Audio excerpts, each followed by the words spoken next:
Donc le pôle de biologie est réparti sur 2 sites. On a le site de l'hôpital d'Avignon et celui de l'hôpital de Cavaillon. On est répartis sur 3 secteurs, biochimie, hémato et microbio. Et il y a environ une soixantaine de techniciens. On est 12 biologistes, 2 cadres et 6 secrétaires.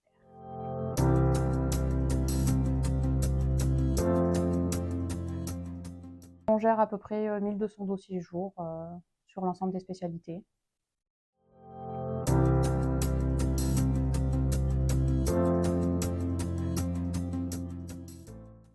Pour la présentation des résultats, ça permet une diffusion rapide des résultats dans les services. Dès la validation biologique, c'est accessible très rapidement. Par rapport à un affichage papier, c'est vrai que ça évite voilà, des transferts de documents et ça améliore le délai de rendu. Et l'avantage de la prescription connectée par rapport à un enregistrement, les bons papiers, comme on dit, bah, dès le prélèvement, au moins l'infirmière sait déjà exactement ce qu'elle doit prélever en fonction de ce qui a été prescrit. Ça fait une épargne sanguine, ça permet d'optimiser le nombre de tubes et d'être sûr d'avoir les bons prélèvements.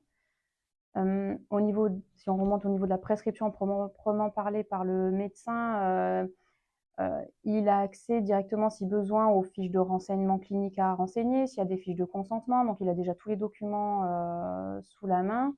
On peut aussi rajouter des informations sur ce qui est prescriptible ou pas en fonction du moment de la semaine ou de la journée, en fonction des heures, les analyses de garde ou les analyses spécialisées. Donc ça apporte des informations supplémentaires aux prescripteurs. On a une meilleure gestion des prélèvements par les IDE. Et ensuite, après nous, au niveau du laboratoire, c'est vrai que le gain, c'est que c'est déjà tout enregistré, tout étiqueté. Donc, on ne va pas se mentir, c'est un vrai gain de temps au niveau de l'accueil pour les prélèvements.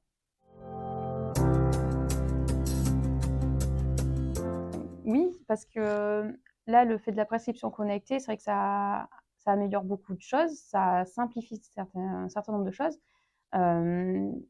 mais ça n'empêche pas l'erreur humaine.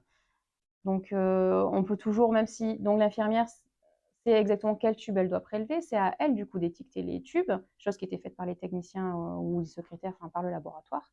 Rien ne l'empêche de se tromper au moment de l'étiquetage des tubes, de mettre l'étiquette d'un tube sec sur un tube EDTA ou citrate. Donc ça, il faut être vigilant aussi à l'accueil des prélèvements.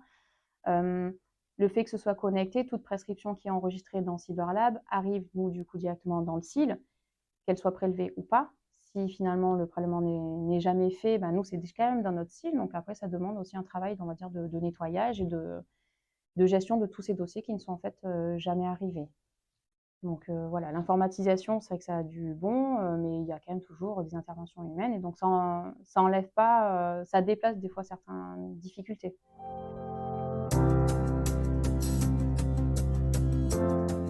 Je m'appelle Yannick Botosso, je suis technicien de laboratoire.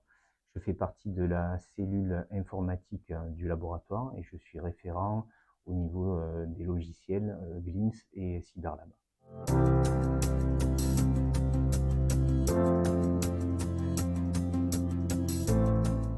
C'est un logiciel qui est assez ouvert, qui est facile d'utilisation et intuitif.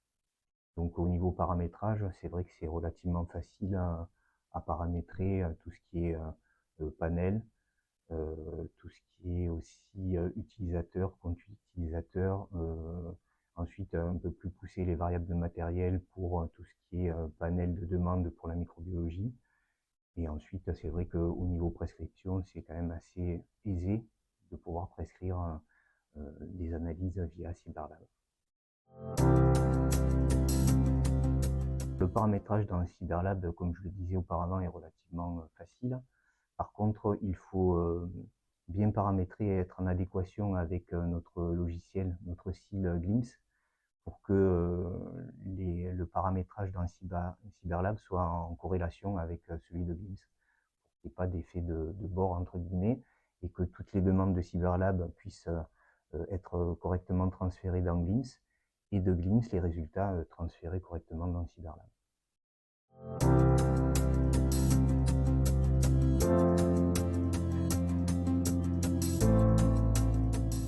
On travaille avec l'anapat, notamment sur les lames de pneumocystis, où la bactério réalise les lames qui sont montées directement en anapat, c'est eux qui réalisent l'analyse. On a également un partenariat avec tout ce qui est HPV, PCR-HPV, tout ce qui est typage lymphocytaire et également tout ce qui est biopsie. Et cela passe par le logiciel de l'anapat qui est DaVinci.